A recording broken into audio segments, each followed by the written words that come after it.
একটা মানুষ যে শুধু চেয়েছিল নিজের পরিবারকে নিয়ে শান্তিতে জীবন কাটাতে, কিন্তু ভাগ্য যেন তার জন্য অন্য কিছু লিখে রেখেছিল। একদিন হঠাৎ একটা ব্যাংক ডাকাতির ঘটনায় তার জীবন ওলট পালট হয়ে যায়। যে মানুষটা কোনো ঝামেলায় জড়াতে চাইতো না, তাকেই সবাই সন্দেহের চোখে দেখতে শুরু করে। কিন্তু গল্প যত সামনে এগোয় ততই বোঝা যায় বাইরে থেকে যাকে সাধারণ মনে হচ্ছে তার অতীত মোটেও সাধারণ নয়। আসলে সে কে, কেন তার পিছু নিয়েছে এত মানুষ, আর কি এমন সত্য লুকিয়ে আছে যা প্রকাশ পেলেই সব হিসাব বদলে যাবে? এসব প্রশ্নের উত্তর জানতে শেষ পর্যন্ত সঙ্গেই থাকুন গাইস। সঙ্গে আছি আমি আরাফাত, আর আমার একটু গলা ভাঙা, তাই ভয়েসের কোয়ালিটি কেমন হবে জানি না, বাট আশা করি গল্পটা আপনাদের পছন্দ হবে। তাহলে গাইস কথা বাড়াবো না, চলুন শুরু করা যাক নবরী 2026-এর গল্প। মুভির শুরুতেই দেখা যায় একটা লোক গাড়ি থেকে নেমে তার প্যান্টের বেল্টের সাথে পিস্তল গুজে আইএসএফসি ব্যাংক নামের একটা ব্যাংকে ঢুকে পড়ে। কিছুক্ষণ পর দেখা যায় তিনজন মুখোশ পরিহিত ডাকাত এসে সেই লোকটিকে সঙ্গে নিয়ে ব্যাংক থেকে বেরিয়ে আসে। তবে লোকটির মুখে একটা পলিথিন দিয়ে মোড়ানো ছিল। ইতিমধ্যে পুলিশ আইএসএফসি ব্যাংকের ভাঙিওর শাখা থেকে যখন 17 কোটি টাকা ডাকাতি হওয়ার খবর পেয়ে ডাকাতদের গাড়িটিকে ধাওয়া করে। গাড়িটি যেতে যেতে একটা জঙ্গলের রাস্তার মধ্যে ঢুকে থেমে যায়, আর মুখে পলিথিন মোড়ানো সেই লোকটিকে হোস্টেজ বানিয়ে তারা পুলিশকে ভয় দেখায়। সেখানে দুজন পুলিশের লোক ছিল, একজন ছিল আনাস আর অন্যজন ছিল কনস্টেবল। তবে তারা ডাকাতের কাছে আত্মসমর্পণ করে। এবার দৃশ্য পরিবর্তন হলে দেখা যায় সামনে অনেক লোকজন ভিড় করে আছে। তখন একজন পুলিশ অফিসার কারোর সাথে ফোনে কথা বলতে বলতে বেরিয়ে আসে ক্রাইম স্পট থেকে, আর সেখানে ততক্ষণে আনাস ও তার সঙ্গে পুলিশও চলে আসে। অফিসার ইন্সপেক্টরদের বলে, তোমরা এখানেই ছিলে ডিউটিতে, তাহলে ব্যাংক ডাকাতি কি করে হলো? কনস্টেবল আনাস বলে, আমরা শব্দ পেয়ে সাথে সাথেই তাদের ধাওয়া করেছিলাম, কিন্তু তারা আমাদের গাড়ির টায়ার পাংচার করে দেয় আর একজনকে হস্টেজ বানিয়ে রাখে, তাই আমরা আর কিছু করতে না পেরে সেখান থেকে চলে এসেছি। আনাসের সহকারী ইন্সপেক্টর পুলিশ অফিসারকে জিজ্ঞেস করে, ওরা যাকে হস্টেজ বানিয়েছে সে কি বিশেষ কেউ নাকি ভিআইপি পার্সন? পুলিশ অফিসার বলে, না, সে তেমন কেউ না, সে একজন সাধারণ মানুষ। এরপর সে তাদেরকে বলে, তালুক হসপিটালে একজন লোক ভর্তি হয়েছে, হবে সাধারণ কেউই, তোমরা সেখানে গিয়ে ভিজিট করো আর আমাকে ফোন করে বাকি তথ্য জানাও। পরের দিনে দেখা যায়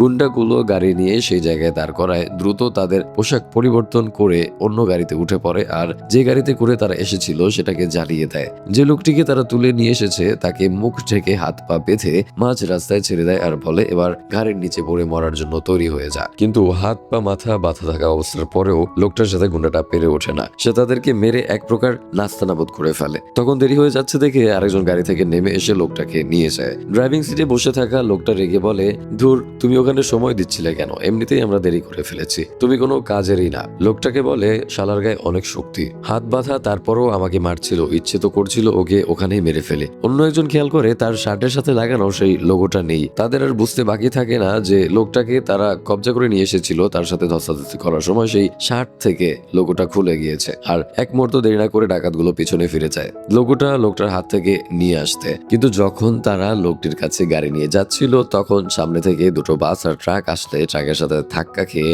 তাদের গাড়ি উল্টে পড়ে তাদের অ্যাক্সিডেন্ট হয়ে যায়। পুলিশ অফিসার দুজন হসপিটালে আসলে দেখতে পায় যে লোকটি ডাকাতরা ধরে নিয়ে গিয়েছিল সেই হসপিটালের বেডে শুয়ে আছে। এই পর্যায়ে আমরা জানতে পারি লোকটার নাম রাজীবন, যে কিনা এই গল্পের হিরো। রাজীবন এর একটি চোখ মার খেয়ে ফুলে গেছে। সে পুলিশের লোক দেখে তার পকেট থেকে লোগোটা বের করে দেয়, আর লোগোতে লেখা ছিল KBAO ক্যাফে, নিচে কারো একটা নাম লেখা ছিল পিটার। পুলিশ অফিসার আনাসকে দেখা যায় সে কিছুটা ঘাবড়ে যায়, দ্রুত বাইরে কোনো একজনকে ফোন করতে চলে আসে। তখনই গাড়ি অ্যাক্সিডেন্টে আহত হওয়া ডাকাত পিটারকে নিয়ে ডাক্তাররা যখন অপারেশন রুমে আসা হচ্ছিল, রোগীর ব্যাপারে জিজ্ঞেস করার বাহানা করে তার পকেট থেকে মোবাইল ফোনটা বের করে রাখে। এরপর হসপিটালে একজন পুলিশের চিফ অফিসার আসে আর রাজীবনকে জিজ্ঞেস করে, আপনার কথা বলতে কোনো সমস্যা নেই তো? রাজীবন বলে, না, কোনো সমস্যা নেই, সে একদম ঠিক আছে। তাকে জিজ্ঞাসাবাদ শুরু করার এমন সময় রাজীবনের স্ত্রী মীরা চলে আসে হসপিটালে। সে তাকে এখান থেকে রিলিজ করে বাসায় নিয়ে যাওয়ার কথা বললে তখন রাজীব বলে, আমি তো রিলিজ পেয়ে গেছি, কিন্তু এই পুলিশ অফিসার আমাকে যেতে দিতে চাইছে না, সে নাকি আমাকে থানায় নিয়ে যাবে। মীরা তাদের কথা বলতে দেখে সেখান থেকে চলে যায়। পরের দিনে দেখা যায় প্রেস সাংবাদিক সভায় পুলিশ অফিসারকে জিজ্ঞেস করছে আজকের ব্যাপারে। সে বলে, তিনজন ডাকাতকে আমরা হাতে নাতে ধরতে পেরেছি, তারা অ্যাক্সিডেন্ট আহত হয়েছে, তার মধ্যে একজনের পরিচয় আমরা শনাক্ত করে দিতে পেরেছি, আর এদের সাথে কেউ জড়িত আছে কিনা তা জানতে পারলে অবশ্যই আপনাদেরকে জানাবো। আর হ্যাঁ, লুট করা ব্যাংকের সব টাকা উদ্ধার করা হয়েছে। অন্যদিকে মীরা আর রাজীবন গাড়িতে করে বাড়ির উদ্দেশ্যে রওনা দেয়। থানা থেকে আনাস তাদের লক্ষ্য করছিল। জিজ্ঞেস করে, তুমি কি আমার কাছে কিছু জানতে চাও? মীরা বিরক্তিকর মুখ করে বলে, আমি তোমার কাছে আবার কি জানতে চাইবো? রাজীবন বলে, তুমি দেখতে চাইছো না? তখন আমি নিজে থেকেই বলি আর কি করার। এবার রাজীবন বলতে শুরু করে, প্রত্যেকটা দিনই তো সে অফিসে যায়, আজকে আমার অফিসে যাওয়াটা একটু বিভ্রম করছিল না। খুবই লক্ষ্য করলাম একটা ব্যাংক ডাকাতি হওয়ার সম্ভাবনা আছে, তাই সেই ব্যাংকে ঢুকে পড়লাম। ভাবলাম টাকাগুলো ওদের কাছ থেকে রেখে দেয়া যায় কিনা, কিন্তু ওরাই আমাকে হস্টেজ বানিয়ে ওখান থেকে বেরিয়ে আসে। কি গল্পটা পছন্দ হয়েছে? মীরা রাগী চোখে তার দিকে তাকায়। রাজীবন বলে, হ্যাঁ, এটা আমার ভুল হয়েছে যে আমি খামোখাই ওই ব্যাংকটাতে গিয়েছিলাম। দৃশ্য পরিবর্তন হলে দেখা যায় আনাস তার বাড়িতে ফিরে এসেছে আর তাদের বাসায় টিভি চলছে। খবরে বলা হচ্ছে ট্রিভান্ডুরাম নামে একটা ব্যাংকে আজ ডাকাতি হয়েছে। 3জন লোক এই কাজের সাথে জড়িত, যাদের অ্যাক্সিডেন্টে আহত হয়ে হসপিটালে ভর্তি আছে। আনাসের স্ত্রী তখন তার কাছে বলে সে তার মাকে দেখতে যায় না অনেকদিন, তাই তারা যেন তাদের বাপার বাড়িতে থেকে ঘুরে আসে। এদিকে রাজীবন ঘরে একা একা খাচ্ছিল, টুকটাক কাজ করে নিজের কাজে বসে ছিল। তখন তার ছোট মেয়ে আলামা তার মাকে লুকিয়ে হাতে থাকা পুতুলটি ফেলে দিয়ে তার মাকে বলে, আবার মানিকটা খুঁজে পাচ্ছি না, মনে হয় বাইরের ঘরে রেখে এসেছি। পুতুল নিয়ে আসার বাহানায় সে তার বাবার কাছে যায় আর বলে, তোর চোখের এই অবস্থা হয়েছে নাকি? কিছু লোকের সাথে বাড়াবাড়ি করতে গিয়ে আম্মু এমনটা বলেছে। তখন রাজীব বলে, আমার সাথে কথাই বলেছে, সেখানে একজন আমাকে মেরেছে। আলামা তাকে জিজ্ঞেস করে ঘটনাটা তাকে খুলে বলতে। তখন সে বলে, তোমাকে আমি অন্য একটা ঘটনা শোনাচ্ছি। এপাশে বলতে শুরু করে, একদা একটা বাবা খরগোশ ছিল। খরগোশটি বিয়ে করে একটা মাম্মি খরগোশকে, কিন্তু মাম্মি খরগোশের ভালো লাগতো একজন আঙ্কেলকে। এই সাথে আমাদের একটা সিন দেখানো হয় যে ব্যাংকে সেদিন যে পিস্তল নিয়ে গিয়েছিল সেই ব্যাংকের ম্যানেজারের সাথে মীরার এক্সট্রা ম্যারিটাল অ্যাফেয়ার চলছে। সেদিন সেই ব্যাংকে হঠাৎ ডাকাত পড়ে। বাড়ির সবাই ডাক্তারের কাছে এত সময় ফোন করে, তখন তার পাশে থাকা একটা মহিলা তার কাছে ফোন যায়। সে তার ফোনটা মহিলার কাছে দিলে সে পুলিশকে ফোন করার চেষ্টা করে, কিন্তু ডাকাতরা লক্ষ্য করে ফেললে মহিলা তাড়াহুড়া করে ফোনটা আবার রাজীবনের কাছে ফিরিয়ে দেয়। ডাকাতরা রাজীবনের কাছে ফোন পেয়ে তাকে সার্চ করা শুরু করে। তখন তার বন্দুক নিচে পড়ে যায় আর তাকে জেরা করতে শুরু করে, তুই গান নিয়ে এখানে এসেছিস কেন? রাজীবন বলে, আপনারা ভুল ভাবছেন, আমি এখানে একটা কাজের জন্য এসেছি। এখানে 3জন ডাকাত ছিল যে রাজীবনের জেরা করছিল, তাকে অন্য ডাকাত বলে দ্রুত এখান থেকে বেরোতে হবে। সে রেগে গিয়ে বলে, তুমি থামো, আগেই লোকটা বলো কেন সে বন্দুক নিয়ে আসবে। অন্য আরেকজন ডাকাত বলে, তোমরা কি মনে হয় তাকে এখানে দ্বিতীয় পক্ষের কেউ পাঠিয়েছে? সে জোর দিয়ে বলে, অবশ্যই এমন কিছু হবে, সে আগে থেকে আমাদের পরিকল্পনা জানতো, ওকে ছেড়ে দেওয়া ঠিক হবে না। তখন আবারও ডাকাত রেগে বলে, বাইরে লোকজন, যে কোনো সময় পুলিশ চলে আসতে পারে, তুমি কি চাও তোমার জন্য আমরা ধরা পড়ে যাই? তখনই বাইরে পুলিশ দেখে ডাকাত বলে, এই প্ল্যান অবশ্যই এই লোকটার, তাই পুলিশের লোক চলে এসেছে। তারা রাজীবনকে বন্দি করে সেখান থেকে নিয়ে যায়। তখনও রাজীব গুনছিল 70। এরপর ঘটনা বর্তমানে চলে আসে।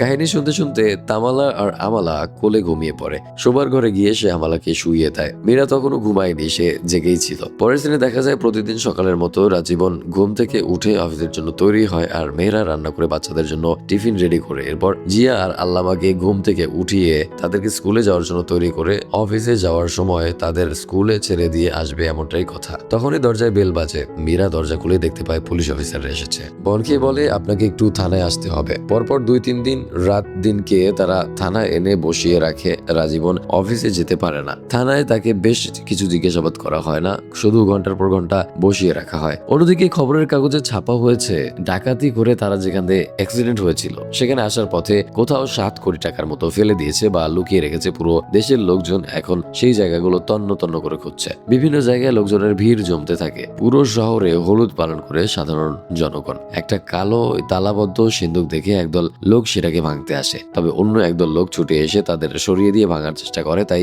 তাদের মধ্যে এক প্রকার দ্বন্দ্ব শুরু হয়। এরপর সেখানে পুলিশ আসে, সমস্ত চাকার দাঙ্গা বন্ধ করে এরপর ঘোষণা করে এই মাসের 17 তারিখ পর্যন্ত শহরের সব জায়গায় লোক সমাগম নিষিদ্ধ, কারো হাতে হাতিয়ার দেখলে তাকে অ্যারেস্ট করা হবে। এরপর কাহিনী ফ্ল্যাশব্যাক দেখানো হয়। আমরা দেখতে পাই সেই 3জন ডাকাতের সাথে আনাসও জড়িত। তার একটা ভাঙাচোরা গুদাম ঘরের মধ্যে প্রবেশ করে একজন ডাকাত বলে, এখানে টাকা লুকিয়ে রাখাটা কি উচিত হবে? অন্যদিকে ডাকাত বলে, এছাড়া আমাদের হাতে কোনো উপায় নেই, কারণ এখন আমরা যদি টাকা ব্যাংকে রাখতে চাই তাহলে ধরা খেয়ে যাব। আনাস তাদেরকে আশ্বস্ত করে বলে, এখানে আশেপাশের 300 ফিট জায়গার মধ্যে কোনো সিসিটিভি ফুটেজ নেই, এছাড়া আশেপাশের জনবসতি কিংবা কোনো দোকান পাঠও নেই, তাই এটাই সবচেয়ে সুরক্ষিত জায়গা হবে আমাদের টাকা রাখার জন্য। ডাক্তার বলে, হ্যাঁ, আর পরিস্থিতি স্বাভাবিক হলে আনাচে আমাদের টাকাটা জায়গা মতো পৌঁছে দিতে সাহায্য করবে। আমাদের মনে আছে যে ডাকাতের পোশাকে একটা ক্যাফের লোগো লাগানো ছিল? সে তার একজন সাথীকে বলে, পুলিশের লোকের মধ্যে কেন টানছে, সময় আসলে নিশ্চয়ই তার আসল রূপ দেখিয়ে দিবে, এই ভুল করিস না বলে দিচ্ছে। কিন্তু তার কথা বাকি 2জন ডাকাত তারা গোডাউনের টাকা সংগ্রহ সংরক্ষণ করে। ঘটনা বর্তমানে ফিরে আসলে দেখা যায় আনাস তন্ন তন্ন করে খুঁজেও কোথাও টাকা পায় না। পরের দিন সকালে সে হতাশ হয়ে থানার সামনে বেঞ্চে বসেছিল।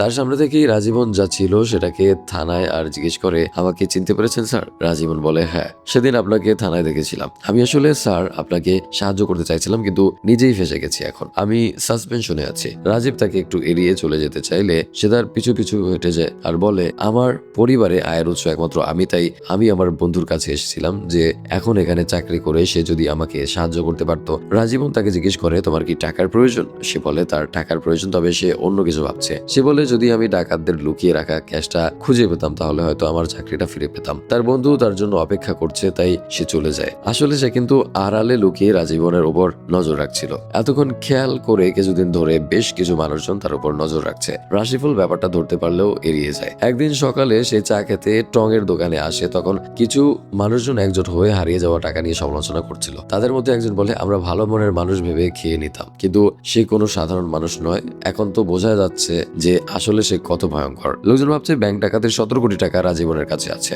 রাজীবন তাদের চায়ের বিল আর সিগারেটের বিল দিয়ে দেয় সবার। তারা যখন বিল পরিশোধ করতে আসে তখন দোকানের দোকানদার জানায় তাদের বিল রাজীবন দিয়ে দিয়েছে। রেগে লোকটা রাজীবনকে টাকা ফেরত দিতে চায়। রাজীবনও জিদ করে টাকাটা নেয় না, যার কারণে তাদের মধ্যে হাতাহাতি হয়। পরের দিন পুলিশ ফোর্স রাজীবনের বাসায় আসে আর তাদের বাসায় সবকিছু তন্ন তন্ন করে খুঁজতে থাকে সেই 17 কোটি টাকা। পুলিশ অফিসার তাকে জিজ্ঞেস করে, আপনি কোন ব্যাংকে টাকা রাখেন? রাজীবন বলে, এসএসবি। আর আপনার স্ত্রীর? সে বলে, একই। পুলিশ অফিসার এবার জিজ্ঞেস করে, তাহলে কেন আপনি সেদিন আইএসবি ব্যাংকে গিয়েছিলেন আর সেখানে 1.5 ঘন্টার মতো অপেক্ষা করেছিলেন? সেদিন ব্যাংকে প্রায় 30 জনের মতো মানুষ ছিল।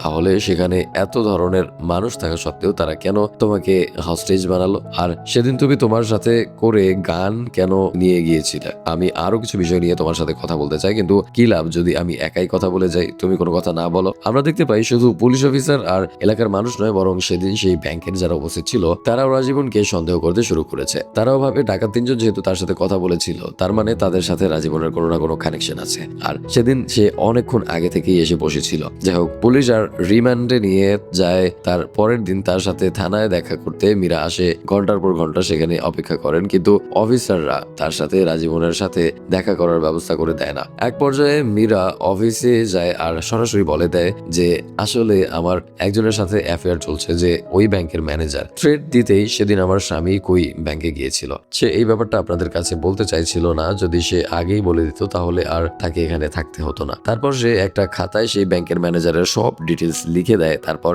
বলে তার পরিবার আছে, তাই একটু ভেবেচিন্তে তদন্ত করবেন। পুলিশ অফিসার তার কাছে আসে আর বলে সে শ্রীকান্তের সাথে কথা বলেছে, যার কথা মীরা তাকে বলেছিল, কিন্তু সে সবকিছু স্বীকার করতে চাইছে না। তখন মীরা বলে তার বাচ্চারা ঘরে একা, তাকে যেতে হবে। তখন পুলিশ অফিসার বলে, একটু অপেক্ষা করুন, আমরা রাজীবনকেও ছেড়ে দিতে যাচ্ছি, আপনার একসাথেই চলে যেতে পারবেন। একটু পর রাজীবন আসলে মীরা তাকে বলে, চলো এখান থেকে যাওয়া যাক। তারা যখন থানা থেকে বের হচ্ছিল তখন দেখে থানার সামনে অনেক সাংবাদিকরা ভিড় করে আছে। তারা তাদেরকে নানা ধরনের প্রশ্ন করে। রাজীবন ভিড় ঠেলে দেয় আর সাংবাদিক সংবাদ মাধ্যমে বলতে থাকে, পুলিশ বলেছে 3 জন মারা গেছে আর তাদের সাথে কেউ যুক্ত আছে কিনা তা এখনো জানা যায়নি। থাকাটা উদ্ধার করতে পারেনি পুলিশ। রাজীবন আর মীরা চলাফেরা করতে খুব অস্বস্তি বোধ করে ইদানিং, কেননা আশেপাশের লোকজন সবাই শুধু তাদের দিকে আর চোখে তাকিয়ে থাকে। যখন তারা বাসা থেকে বের হয়, যখন অফিসে যায়, সব জায়গাতে। একদিন রাজীবন তার অফিসে একজন লোক আসে। সে বলে তার নাম জসি। সে বলে, স্যার আপনি আমার নাম চিনতে পারবেন না বোধহয়, কিন্তু আপনি বোধহয় আমার জামাইয়ের নামে চিনতে পারবেন। পিটার তার নাম।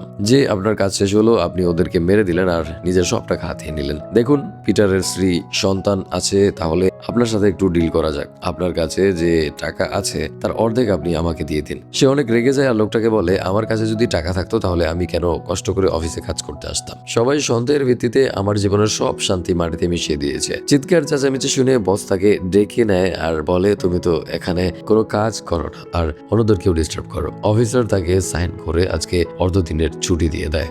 অফিস থেকে বের হলে আবারও তার আনাসের সাথে দেখা হয় আর তাকে বলে হোয়াটসঅ্যাপ গ্রুপে এসে দেখেছে লোকজন তার পার্সোনাল জীবন নিয়ে কিভাবে টানাপোড়েন সৃষ্টি করেছে। জিজ্ঞেস করে, তুমি কি জানো পালানাদান ভার্জেসের অফিস কোথায়? আনাস বলে তার কাছে যাওয়ার প্রয়োজন নেই, কেননা তাকে অল্প বেশি সবাই চেনে। সোশ্যাল মিডিয়ায় তার অনেক ফলোয়ার আছে। এবার রাজীব বোন ঠান্ডা মাথায় বলে, তোমার নাম কি যেন? আনাস, তাই না? দেখো, আমি জানি তোমার কাজ কি, তাই ভালো হবে তুমি তোমার কাজ করো আর আমার শান্তি এমনিতেই ফিরে আসবে। দৃশ্য পরিবর্তন হলে দেখা যায় রাজীবন একটা মাঠের কোনায় বেঞ্চে বসেছিল। তখন জিয়ার স্কুলের ছেলেরা দুষ্টুমি করে বলে। একজন জিজ্ঞেস করে যদি লোকটা টাকা পেয়ে থাকে তাহলে কেন সে চাকরি করছে। তারা নিজেদের মধ্যে বুদ্ধি করে রাজীবনের কাছে যায় আর তাকে বলে তাদেরকে 10,000 টাকা দিতে তারা পার্টি করবে। রাজীবন বলে তোমরা বাসা থেকে তোমাদের টাকা চেয়ে নাও। বাচ্চাগুলো এরপরও জেদ ধরে তার কাছ থেকে টাকা আদায় করার জন্য। রাজীবন তাদের উদ্দেশ্য ভালো না বুঝতে পেরে গাড়িতে চড়ে বসে, কিন্তু ছেলেগুলো রেগে পাথর ছুঁড়ে মেরে তার গ্লাস ভেঙে দেয় এবং তার উপর আক্রমণ করে। পরের দিন যখন সে জিয়াকে স্কুলে দিয়ে আসে তখন দেখতে পায় গাড়িতে চাপাবা ছেলেটির হাতে ব্যান্ডেজ, মুখে তার দিকে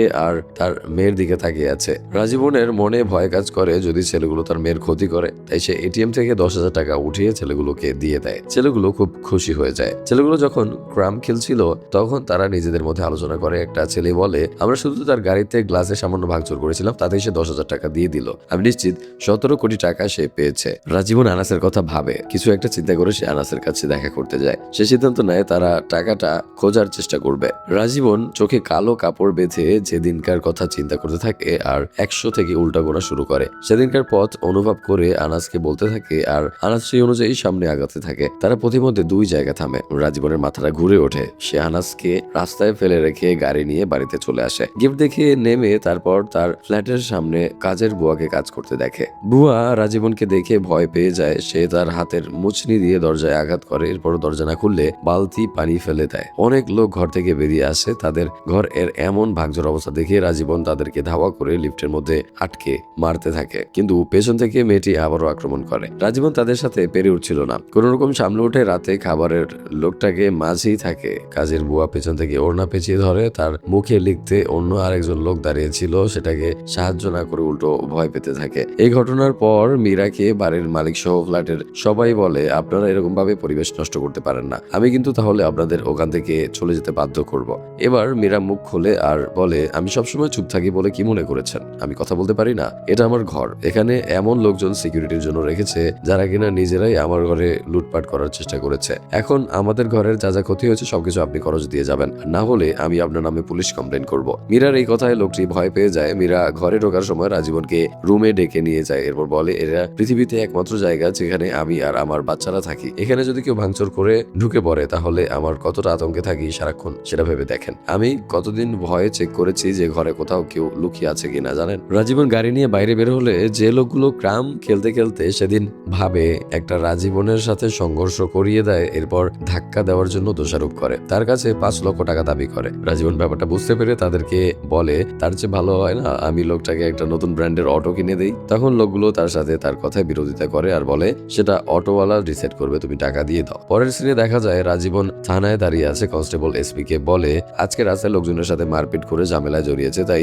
তাকে থানায় নিয়ে আসা হয়েছে। এবার ফ্ল্যাশব্যাক দেখানো হলে আমরা দেখতে পাই রাজীবনের সাথে লোকগুলো প্রচন্ড মারামারি করে এবং কতগুলো লোক মিলে রাজীবনকে বেধড়ক মারে। রাজীবন রেগে গিয়ে সেও তাকে অনেক মারে। পুলিশ অফিসার তাকে খাদ্য শৃঙ্খল সম্পর্কে বলে আর ব্যাং খায় ঘাস, সাপ খায় ব্যাং, সাপকে খায় ঈগল, ঈগল মরে গেলে আবার মাটিতে সার হয়ে ঘাস ফলন ভালো হয়। তাই আমাদের সমাজে কাউকে না কাউকে খেয়েই চলতে হবে। তবে এর মধ্যে ব্যাঙের কিছুটা লাভ হয়, কারণ সে যে ঘাস খেয়েছে সেটা পুরোপুরি সাপ অবজার্ভ করতে পারে না। এরপর মধ্যরাতে পুলিশ স্টেশন থেকে মীরার কাছে ফোন যায় আর তাকে বলা হয় সেই যেন স্টেশনে চলে আসে, তাহলে রাজীবনকে ছেড়ে দেওয়া হবে। মীরা থানায় গেলে তাকে ছাড়িয়ে নিয়ে আসে। বাসায় এসে সে তাকে ডিভোর্স পেপার দেয় আর বলে আমি আর তোমার সাথে এভাবে থাকতে পারছি না। তাই দেখি মানুষের সন্দেহ সবকিছু মানিয়ে নিতে হবে, এরকম ভাবে কি কেউ বাঁচতে পারে? রাজীবন কল্পনা করতে থাকে এই ঘরের আনাচে কানাচে তারা কত ঝগড়া বিবাদ করেছে। শেষমেশ সেটি বুঝতে পারে আর ডিভোর্স পেপারে সই করে দেয়। পরের দিন যখন আনাস পুলিশ অফিসারদের কাছে যায় 2 জায়গার নাম বলে যেখানে রাজীবন তাকে দেখিয়ে দিয়েছিল।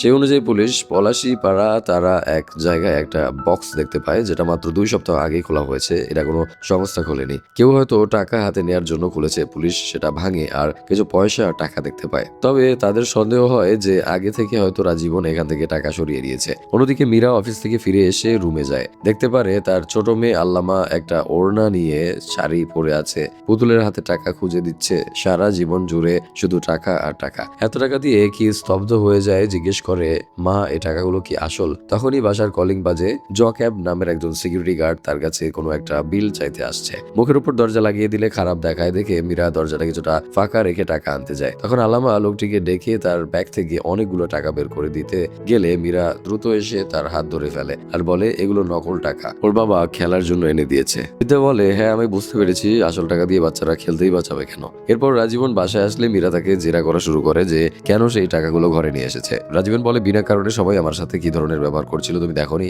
মীরা রেগে বলে তাই বললে তুমি ব্যাপারটা এভাবে হ্যান্ডেল করবে, তোমার কি পরিবার নিয়ে কোনো চিন্তা নেই? রাজীবন জিজ্ঞেস করে আমার কোন জিনিসটা নিয়ে বেশি ভাবা উচিত বলে দাও আমাকে তাহলে। মীরা চিৎকার করে বলে আমার সন্তান, আমার পরিবার। এরপর আমাদেরকে ফ্ল্যাশব্যাকে দেখানো হয় রাজীবন থানায় বসে পুলিশ অফিসারের বলা কথা নিয়ে ভাবছিল। এসবের ছক মিলাতে মিলাতে রাজীবন পৌঁছে যায় সেই জায়গায় যেখানে গাড়ি থেমেছিল ওই দিন। সেখানে যে দানবাক্স ছিল সেটা খুলতেই কাঙ্ক্ষিত 17 কোটি টাকা ভর্তি ব্যাগটা সে পেয়ে যায় আর বাসায় নিয়ে আসে। পরের সিনে দেখা যায় আনাস ডিলারদের কাছে গিয়েছে, সে তাদেরকে বলে রাজীবন তেমন কোনো ভয়ানক ক্রিমিনাল না, খামোখাই সংবাদ মাধ্যমগুলো তাকে নিয়ে সব মুখরোচক ঘটনা বানায়। এরপর আমাদেরকে দেখানো হয় যে আনাস ডিলারের সাথে কি ডিল করে। অন্যদিকে রাজীবনকে দেখা যায় সে টাকাগুলো কিছু ময়লার পলিথিনে ভরে বাসা থেকে বের করে সিসি ক্যামেরায় দেখে, যাতে মনে হয় যে সে কোনো ময়লা নিয়ে যাচ্ছে। লিফট থেকে না নেমে সে সিঁড়ি থেকে নামতে শুরু করে। এরপর টাকাগুলো গাড়ির ডিকিতে ভরে যখন সেখানে প্রস্থান করতেই যাবে তখন জোকাস তাকে কল করে জানায় যে স্যার আমি জানি আপনার কাছে টাকাগুলো আছে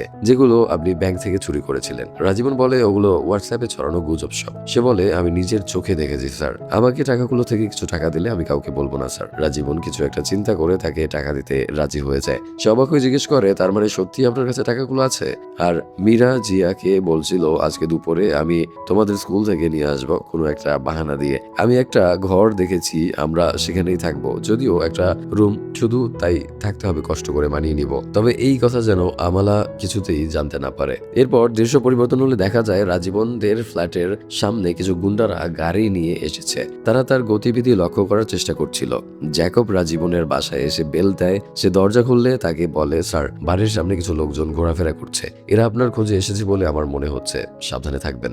রাজীবন জানালা দিয়ে তাকিয়ে দেখতে পায় জেদাদ একটা মোটা লাঠি নিয়ে গেটের কাছে পাহারা দিচ্ছে। রাজীবন বাসা থেকে বেরিয়ে তার হাত থেকে লাঠি নিয়ে গুন্ডাগুলোকে মারতে যায়। তাকে রেগে তেড়ে আসতে দেখে গুন্ডাগুলো ভয় পেয়ে গাড়ি নিয়ে ওখান থেকে পালাতে শুরু করে, কিন্তু তাদের গাড়ি নষ্ট হয়ে যায়। গাড়ি আর চলছে না, তাই তাড়াতাড়ি বেরিয়ে দৌড়ে পালিয়ে যায়। পরের দৃশ্যে দেখা যায় জ্যাকব তার স্ত্রীর সাথে তাদের ঘরে কথা বলছে। তার স্ত্রী জ্যাকবকে বলে তুমি ফোন দিয়ে তাকে ব্ল্যাকমেইল করেছে রে বলেই তো সে তোমাকে টাকা দিত, না হলে তো আর সে তোমাকে টাকা দিত না। জ্যাকব বলে না, বউ ব্যাপারটা এখন অন্যরকম নিতে যাচ্ছে, তিনি নিজে থেকেই আমাকে টাকা দেবেন। তার বউ খানিকটা অবাক হয়ে বলে অন্যরকম কি করে হলো? এরপর আমাদেরকে একটা ফ্ল্যাশব্যাক দেখানো হয় যেখানে সেদিন রাতে রাজীবন যা ওকে বলেছিল তোমাকে একটা কাজ করতে হবে, তুমি আমার মেয়েকে কিডন্যাপ করবে, এরপর আমার কাছে মুক্তিপণ চাইবে। ব্যাপারটা পুলিশের কাছে যাবে, সংবাদ মাধ্যমে জানবে, সব পাড়া প্রতিবেশী সেটা জানবে। জ্যাকব জিজ্ঞেস করে এতে আপনার কি লাভ স্যার? রাজীবন বলে দেখতে থাকো কি হয়। পরের দিন মীরা বাচ্চাদের নিয়ে স্কুলে যায়, তাদের পেছনে রাজীবন জ্যাকব একটা গাড়ি নিয়ে আসে,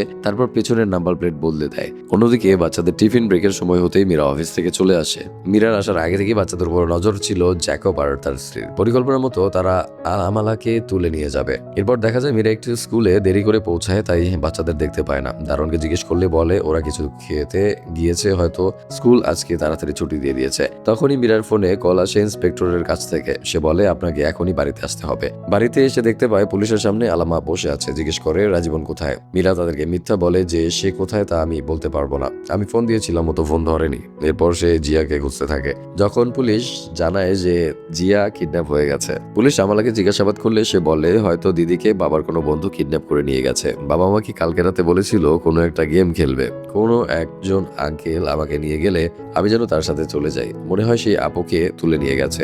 মীরা আমালাকে এক ধমক দিয়ে বলে বাজে কথা কেন বলছো, তোমার কথা পুলিশ বিভ্রান্ত হয়ে যাচ্ছে। এরপর পুলিশকে বলে ছোট বাচ্চার কথায় কান দেবেন না স্যার, বাজে বকছে। আমালা ভয় পেয়ে বলে সে টয়লেটে যেতে চায়। অন্যদিকে সংবাদ মাধ্যমগুলো প্রচার করছে যে তার নিজের মেয়েকে কিডন্যাপ করে নিয়ে গেছে। পাড়া প্রতিবেশী সবাই রাজীবনের নামে অ্যাপ্লিকেশন লাগাতে থাকে। মীরা আমালাকে নিয়ে বাথরুমে রাজীবনকে কল দেয়। এরপর রেগে গিয়ে বলে তুমি কি অসভ্যতা আমার সাথে শুরু করেছো, কি করতে চাইছো তুমি, আর আমার মেয়ে কোথায় আছে? রাজীবন আশ্বস্ত করে বলে আমাদের মেয়ে আমাদের কাছে আছে আর সুরক্ষিত আছে, আমার একটু ভুল হয়ে গেছে, আমি শুধরে নিচ্ছি। মীরা রেগে বলে তোমার কোনো ভুল শুধরানোর সময় নেই, তোমার প্রিয় মেয়ে পুলিশকে সবকিছু বলে দিয়েছে। এই বলে সে ফোন রেখে দেয়। আনাস ডিজিবিকে বলে আমি শুনেছি তাদের মধ্যে ডিভোর্সের প্রক্রিয়া চলছে, হয়তো এই যদি হয় রাজীবন তার নিজের মেয়েকে কিডন্যাপ করতে পারে। ডিজিবি বলে রাজীবনের সাথে যোগাযোগ করার চেষ্টা করো। একজন পুলিশ অফিসার বলে তাকে ফোন দিয়ে পাওয়া যাচ্ছে না। মীরা ঘরে গিয়ে টাকার ব্যাগ খুঁজছিল, হঠাৎ করে এসে আনাসকে দেখে চমকে যায়। আনাস জিজ্ঞেস করে, আপনার কি গুরুত্বপূর্ণ কিছু হারিয়ে গেছে ম্যাম? আমি খুঁজে দিতে সাহায্য করি। মীরা বলে, তেমন কিছু না, সে তার মেয়ের খেলনা খুঁজছিল।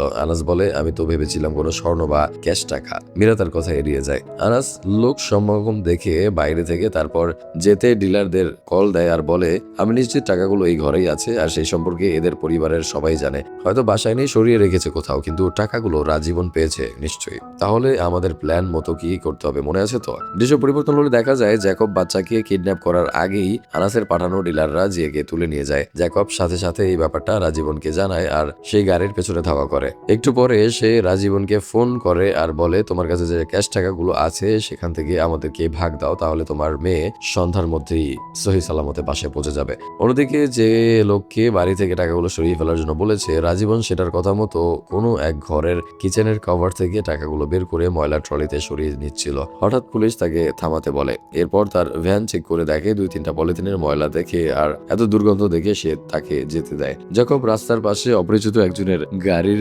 ডিকিতে টাকাগুলো ভরে দেয়। কিন্তু জ্যাকব যখনই গাড়িটি চালিয়ে আসবে তখন যারা মালিক তারা তাকে বলে, আমাদের গাড়ি কেন নিয়ে যাচ্ছ? জ্যাকব এমন একটা ভান করে যে সে ভুলে কাজটা করে ফেলেছিল, কিন্তু ভেতরে ভেতরে সে চিন্তা করে যে কেননা গাড়িটার দিক দিয়ে ইতিমধ্যে এসে টাকা রেখে দিয়েছে, এখন সেটা বেরো করতে পারছে না। জ্যাকব আর রাজীবন মিলে সেই গাড়িটিকে ফলো করতে থাকে। হঠাৎ তারা খেয়াল করে সামনে পুলিশের চেকপোস্ট তাড়াতাড়ি চেক করছে। তারা ভাবে এখন তো তারা কেস খেয়ে যাবে, কেননা ব্যাগের ভেতর অনেকগুলো টাকা। রাজীবন তাদের মনোযোগ নষ্ট করার জন্য দ্রুতভাবে পুলিশের গাড়ির সাথে তার গাড়ি লাগিয়ে দেয়। ফলে পুলিশ এইদিকে চেক করা দেখে তাকে গ্রেফতার করতে আসে। তারা ডিসিপিকে জানিয়ে দেয় যে তারা রাজীবনকে ধরতে পেরেছে, কিন্তু সে এই খবরটা এখনই বাইরে লিক করতে মানা করে দেয়। অন্যদিকে গাড়িতে গিয়ে একটা বাড়ির সামনে দাঁড়ায় জ্যাকব। ফোন করে তাকে সেই ব্যাপারে জানালে রাজীবন যেখানে যেতে চায়, কিন্তু পুলিশ তার কাছ থেকে ফোন কেড়ে নেয়, এমনকি তাকে লকারে পুরে রাখতে চায়। রাজীবন তার এত কষ্টে বানানো সব প্ল্যান ডুবে যেতে দেখতে পারে না, তাই সে সেখানে সব পুলিশদের মারধর করে সেখান থেকে পালিয়ে যায়। পালিয়ে যাওয়ার সময় সব জায়গায় সবাই তাকে বাধা দিচ্ছে ঠিকই, কিন্তু কি চাইছে তা কেউই বুঝতে পারছে না। আনাস কিডন্যাপারকে ফোন করে তাকে বলে, ব্যাপারটা আমাদের হাত থেকে বেরিয়ে যাচ্ছে। লোকটা বলে, কেন তোমার এমন মনে হচ্ছে? তখন আনাস রেগে বলে, পুলিশ ব্যাপারটাকে অনেক সিরিয়াস নিয়ে নিয়েছে। আনাস তাই মীরাকে একা দেখি এখন তো কথা বলতে চায়। মীরা আসলে সে তাকে ইমোশনাল ব্ল্যাকমেল করে। সে বলে বিরাট কষ্টটা সে বুঝতে পারছে, তারও একটা মেয়ে আছে। পুলিশ মূলত ক্যাশ টাকার জন্য তাদের সাথে এরকম করছে। যদি সে সেই টাকাটা দিয়ে দেয় আর কোনো পুলিশের ঝামেলা হবে না। তার স্বামী রাজীবন ধরা পড়ে গেছে, এখন একটাই রাস্তা, তোমার মেয়ের যদি কোনো ক্ষতি না হতে দিতে চাও তাহলে টাকাটা দাবি করছে, সেই টাকাটা দিয়ে দাও। অন্যদিকে রাজীবন লোকজনের সাথে মারপিট করে অনেক বাধা বিপত্তি পেরিয়ে একটা শুনশান জায়গায় পৌঁছায়। আর ডিজিপিকে তখন পুলিশ টিম জানায় তাদের হাত থেকে রাজীবন পালিয়ে গেছে আর তাকে ধরার চেষ্টা করছে। মীরা থানায় বসিয়ে রেখে গিয়ে বলে, আপনারা রাজীবনকে নিয়ে পড়ে আছেন, আমার মেয়ে হারিয়ে গেছে, তাকে খোঁজার চেষ্টা আপনারা করছেন না। এরপর দেখা যায় গাড়ির ডিকিতে টাকা খুঁজে পেয়ে ছেলেগুলো ছেড়ে দিয়ে টাকা নিয়ে নামছিল। তখনই পুলিশকে দেখে তারা আবার টাকা নিয়ে ভবনে ফিরে আসে। হঠাৎ করে সেখানে আনাস প্রবেশ করে আর আমরা দেখতে পাই এটা একটা পুরাতন থানা। ডিলার বলে, পুলিশ কখনো নিজের আস্তানায় চরকি খুলতে আসবে না, তুমি নিশ্চিন্তে থাকো, এটাই সবচেয়ে সেফ জায়গা। ডিলারের একজন লোক বলে, টাকা তো আমরা পেয়ে গেছি, এখন কিসের চিন্তা? তখন আনাস বলে, বাইরের পরিস্থিতি তোমরা বুঝতে পারছো না, পুলিশের কাছে তোমরা ধরা পড়ে যাবে। ডিলার বলে, কি করে? তখন আনাস বলে, তোমাদের গাড়িতে নিশ্চয়ই কেউ টাকা রেখেছিল, সে তোমাদেরকে ছেড়ে দেবে? তার উপরে মেয়েটা তো তোমাকে দেখে ফেলেছে, সে যদি পুলিশকে বর্ণনা দিয়ে দেয়? ডিলার এবার একটু ঘাবড়ে যায় আর তার লোককে বলে, মেয়েটাকে মেরে ফেল আর আমরা এখান থেকে বেরিয়ে যাই, চল। আরেকদিকে দেখা যায় বাসে করে রাজীবন আসছিল। তখন যে বুঝতে পারে বাসের যাত্রীরা আসলে ওকে মারার উদ্দেশ্যে এসেছে। রাজীবনের সেইখানে বাসের মধ্যে তাদের সাথে ফাইট হয়। মীরা ডিজিপিকে বলে, আমার মেয়েকে তো এখনো খোঁজা শুরু করলেন না। তখন সে বলে, দেখুন ম্যাডাম, আপনি আপনার হাজবেন্ডকে বিশ্বাস করতে পারেন, কিন্তু আমরা রাজীবনকে বিশ্বাস করতে পারছি না, তাই আগে তাকে ধরতে হবে, জিজ্ঞাসাবাদ করতে হবে, তারপর আপনার মেয়েকে খুঁজে পাওয়া যাবে। এই বলে সে গাড়িটি নিয়ে বেরিয়ে পড়ে।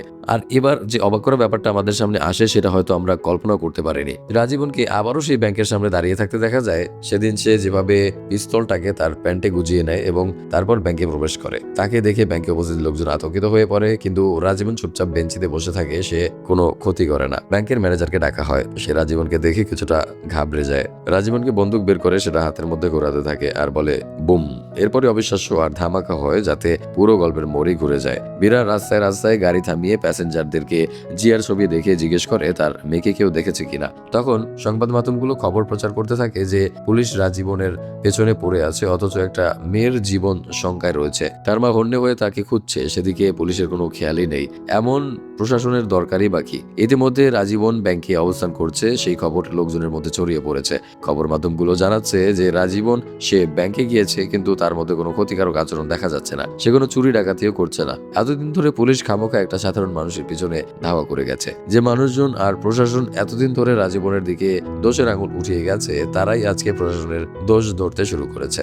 খবরটা মিনিস্টার অবধি পৌঁছে গেছে আর পুরো শহর উত্তাল হয়ে পড়েছে। এই ঘটনাকে কেন্দ্র করে বিভিন্ন জায়গায় বিক্ষোভ মিছিল করতে শুরু হয়েছে আমজনতা। রাজীবন নিজেই পুলিশের কাছে সারেন্ডার করে। আমজনতার চাপে পড়ে মিনিস্টার বক্তৃতা দিতে আসে। সে বলে এই কিডন্যাপের কেসটা সে নিজে দেখবে। এরপর আমরা দেখতে পাই সিএম ডিজিপি কে বলছে, তোমরা একটা কিডন্যাপিং কেস হ্যান্ডেল করতে পারছো না, তাহলে কি আমি গোয়েন্দা সংস্থার কাছে পাঠাবো কিডন্যাপিং কেসটা? ডিজিপি বলে তাদের একটু সময় চাই, তারা এখনো বলতে পারছে না বাচ্চাটাকে কে কিডন্যাপ করেছে। তখন সিএম কে একজন নেতা বলে, এই কিডন্যাপিং কেসটা কিন্তু এখনো পুরো ভারতের হেডলাইন, তাই এত হালকা করে নেওয়া যাবে না। তখন সিএম হতাশ হয়ে বলে, যেখানে অফিসাররা এত জেরা করেও রাজীবনের মুখ খোলাতে পারলো না, সেখানে আমি কি করে তার মুখ খোলাবো? পরের সিনে দেখা যায় সিএম আর রাজীবন মুখোমুখি মিটিং এ বসেছে। সিএম তাকে বলে, তুমি যদি কথাই না বলো তাহলে আমরা তোমার মুখ দেখেই সবকিছু ধরে নিয়ে থাকবো কতক্ষণ? এরপর রাজীবনকে কথা বলতে না দেখে সেই আমালাকে বলে, পুলিশের আরো অনেক কাজ আছে, তোমার প্রবলেম সলভ করাই তাদের কাজ নয়। এবার রাজীবন মুখ খোলে আর বলে, তাহলে আমার প্রবলেম কে সলভ করবে স্যার? সিএম এবার বলে, আমরা তোমার জন্য কি করতে পারি তাই বলো।